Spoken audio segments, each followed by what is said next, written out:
I'm doing great. How are you doing? I'm doing good, staying warm here in East Texas. We had some ice and some colder weather. I see it's sunny where you are, so you had some luck there, didn't you? We did, and I feel for all the people who are struggling right now without power. It was quite a storm. I know where I am, we got away pretty easily, but a lot of Texans didn't. Mm-hmm. Of course. Well, let's just go ahead and get started here. 2026 primary elections for Texas is coming up on March the 3rd, with early voting starting on February the 17th. Well, on the ballot, there are many statewide seats, including governor, lieutenant governor, attorney general, land commissioner, agricultural commissioner, comptroller, and more. Republicans and Democrats also choosing candidates for congressional and legislative offices in the State Board of Education and judicial seats. Today, we are talking with Ms. Gina Hinojosa, who is running for the Democratic nomination for governor. Let's talk about just a few things first. Why are you running?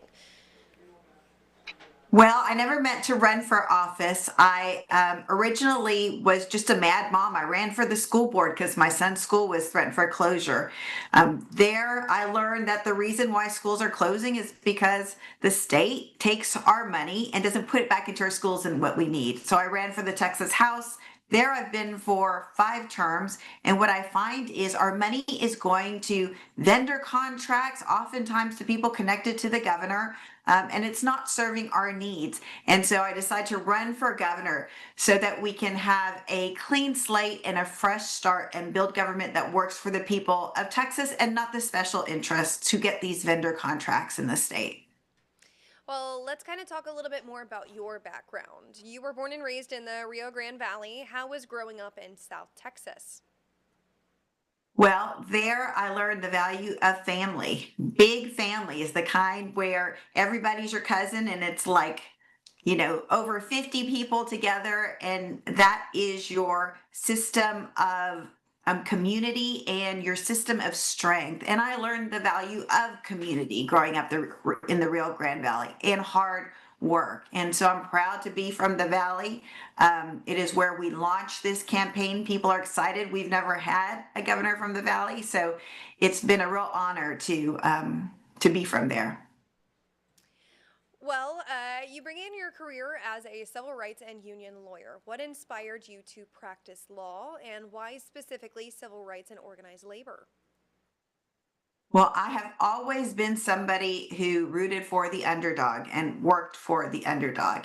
And what I see is that people work hard and don't get the benefit of that work. And so representing workers, people who put in the time at their job, who deserve to be treated with respect and who deserve to be paid for their work, that was a space that was important to me. I continue to focus on issues that impact working families every day in the Texas House, and it is a core part of my agenda in my race for governor. Well, let's talk a little bit more about your role in legal proceedings against former House Majority Leader Tom DeLay. Well, how has working as a lawyer kind of shaped your view of politics in the society? So back then, yes, back then I worked on a lawsuit to stop the mid-decade gerrymandering, redrawing of congressional districts for partisan gain. At the time, as a Republican Party, they were trying to maximize their congressional seats. And at the time, he had taken money from corporations to implement that plan. That is against our Texas law. And so that was part of our lawsuit. But generally, it has informed my sense that big corporations are driving the agenda in Texas for too long. That is why, though we are an economic powerhouse in this world, we rank amongst nations when it comes to our economic power. Texans are struggling way too much. We have the most uninsured people of any state, the most uninsured veterans, most uninsured working people. We know that in Texas, our utility bills have gone up about $40 a month since Uri, because there again, corporations were prioritized and not the people of Texas. And we know that the cost of housing is out of reach for way too many people. We know that big institutional buyers, private equity, they're buying up housing that people would otherwise have bought, that families would have otherwise bought. And so this is an agenda for too long in Texas under Greg Abbott that has served big corporate interests instead of the people of Texas. And I'm running to be the governor for the people of Texas. Well, let's talk a little bit about your website. It says you never planned for, or planned on, excuse me, for running for office. What inspired you to get involved? Right. So I so much didn't want that. I made my husband to promise to never run for office before we got married. But again, I was just a mom minding my own business, and my son was in kindergarten. His school was going to be shut down.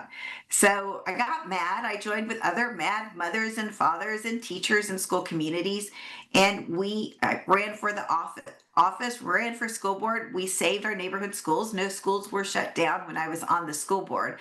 But that showed me the power of community to do good things for our communities, that we have the political power to make that change. And it's inspired really every major fight that I've been a part in the Texas House. And it inspires this run to take back our neighborhood public schools for our communities so that they are serving the needs of our kids and not the testing industry, not the corporations that make money off our data that our kids online all the time are providing for these corporations. All right, well, tell us about your time in elected office. I know you touched on it there for just a quick moment, but you were first elected to the school board of Austin ISD. What did you accomplish in your time there on the board? Well, we gave teachers a pay raise. And by the way, I was president of the school board. I was elected by my colleagues to be president of the school board. We gave teachers a pay raise. We cut taxes. We, for the first time in our history, every high school met state accountability standards. So we did great things for kids. And I loved being on the school board where you get to do good things for kids every day. I highly recommend it for anybody considering running for the school board. It is a great satisfaction to be able to serve your community there. And I thought I'd be there for a long time, but when a spot opened up in the Texas House, and I knew that our biggest challenges were that the state under Greg Abbott, they take so much of our money from our property taxes and they don't put it back into our schools. And that's why our schools, our neighborhood schools, are all in danger right now of being threatened for closure. And in Austin, we have 10 schools that are slated for closure. I was just in Corpus where they have 7 schools that are slated for closure. This is happening all over the state, yet we pay more and more for property taxes, but we get less and less. So we need to, again, clean slate our budget so we invest in the needs of Texans and have a fresh start. Well, you were elected to the State House of Representatives in 2016. What have been your priorities in the State House? Well, public schools, again, our neighborhood public schools are a passion of mine. So I have fought for teacher pay raises. I have fought to end the STAR test instead under Greg Abbott. The state just supersized this accountability, high stakes accountability testing. It's awful. Now we will be taking more than 3 tests a year for our kids. That is something that makes me very angry. Again, it serves testing companies and not our children. And so public schools has been a passion. I have fought, I won. There was an effort to try to get our kindergartners to take the STAR test this year. I was able to fight that, do an amendment to the bill, and pass that to keep our kindergartners from having to take the STAR test. But that's just an example of some of the fights that are these common sense fights that parents and teachers and school communities all over the state are fighting within their own school districts. And a lot of the pressure, a lot of the problems come from the state, come from Greg Abbott's agenda for our schools. Well, let's now kind of maneuver and delve into your platform. Your website only lists 3 things in the priorities section, and specifics on plans for achieving your priorities are scarce. When can we expect to see a full platform? Well, my platform is affordability in schools. And these things are not rocket science. When we stop prioritizing the special interests, we can have money that our communities need. And let me give you an example for education. I filed legislation, and this is part of my platform and my agenda for my run for governor, that would wipe clean all the vendor contracts in public education at the state level. Many of them don't serve our purposes. They are pushed by special interests, many of whom are friends of the governor. And we don't need to be spending taxpayer dollars on those things. Instead, we must first invest in our teachers because our teachers in Texas make about $10,000 below the national average. We need smaller class sizes. We need to fund special education. That's the part of our school finance program that's the most underfunded, and school safety. We know after Uvalde, many parents fear for the safety of our kids in school. That shouldn't be a consideration. And we have the money to invest in school safety so that all our kids are safe in their schools. But that same kind of approach can be applied to every area of policy in the state. Again, wipe clean the vendor contracts that don't serve the needs of Texans and instead prioritize our needs, making sure that we do what we can so that more Texans have access to health insurance. We could put 1 million Texans on health insurance just by pulling down the federal dollars that we've already paid into the system. When I am governor, that will be a priority to get more Texans on health insurance. Well, staying on healthcare here, you say we need to rein in these out of control profiteers. Who are we putting profits over? Excuse me, who are we putting profits over patients? What is your plan for reducing healthcare costs for Texans? Kind of go more in depth here. Yeah, so for those of us with even private healthcare insurance, we know that we are paying more and more, and it's harder and harder to see the doctors that we need.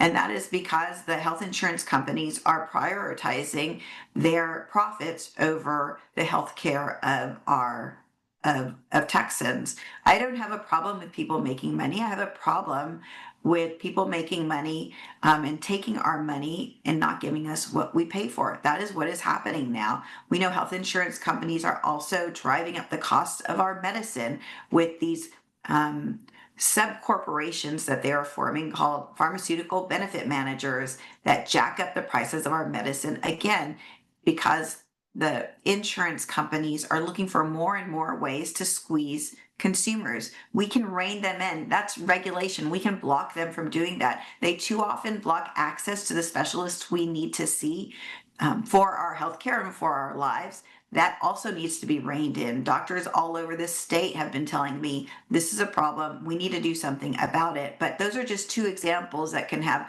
great impact on our access to healthcare, even for those of us who have health insurance. When it comes to our small business owners, too many can't afford the cost of healthcare for their employees. They want to give it, but it's unaffordable. And so that is something the state can do more to pull together resources for our small business owners so they can provide health insurance for their employees. So, how can you work with Republicans on this in the future to achieve healthcare reform? So all of these things that I've mentioned have bipartisan support out in the state. What has happened is too many of my Republican colleagues, many of whom I'm friends with, will tell me they can't vote a certain way because of Governor Greg Abbott. We know that Governor Abbott put in $1 million against Republicans who voted in favor of our neighborhood public schools and against the school vouchers and took out about 9 of them in their primaries, right? So there is real fear there. When I win in November and we have a new governor, that fear is gone and it creates a space to do what the people of Texas want, what many of my Republican colleagues want to do, but there has just not been the space or the freedom to be able to vote their districts, much less their conscience on these issues. Well, moving on here to more in depth as well. I know we're on healthcare still, but Texas is one of only 10 states that has not adopted the Affordable Care Act's Medicaid expansion. Would you push for its adoption? Yes, again, as I said before, that's just a way to pull down those federal funds that you and I have already paid for. So instead of healthcare going to Texans, it's going to Californians, right? We need to pull back those dollars for Texans so that 1 million Texans can have health insurance. It's a no-brainer. Many of my Republican colleagues actually support the idea. There was a real effort to push this bill a couple of sessions ago, and some Republicans signed on to it. They got pushed back again because they were fearful of primaries and being punished in their primaries. When I win in November, it creates space again so that both Republicans and Democrats can be focused on the needs of Texans in a bipartisan way. Well, would you follow the lead of other Democratic run states like California and Massachusetts in establishing state funded health care subsidies? Look, we have a real problem when it comes to accessing healthcare. I don't know what those programs are, but I am open to looking for ways where we can put more people on health insurance. Right now, too many working Texans can't get the health care that they need. And that shouldn't be the case in America. And it shouldn't be the case in Texas. Texans work hard. And in fact, when you look at the data, it shows that Texans work more hours than the national average. They should be able to get life saving health care. And so I will be open to looking at whoever's plan can achieve that without raising taxes, but can prioritize our money for Texans and healthcare being a big priority. Well, on the economy, you say that corporate greed is making life increasingly unaffordable for working families. Explain what you mean by that and how do you plan on tackling the issue of affordability? So I mentioned housing before. What we have seen in Texas it is that private equity firms are buying up single family homes all over. Texas has one of the biggest problems when it comes to this issue. President Trump recently announced, in fact, that he also opposed this ownership of single family housing by private equity firms. I've been filing legislation on this for years. At one time, Greg Abbott said that he agreed with reining this in and pulling back and blocking these private equity firms from owning so many private single family homes. But since then, he has dropped the issue. My bills have not been allowed to pass, and it's really hurting families and making it harder for them to own their own home. I know many of us worry. I have a 20-year-old son, and I wonder, will he be able to afford a home in the community that he grew up in? It looks like right now he would not be able to do that, even working full time in a good paying job. And so we need real solutions to rein in the profits.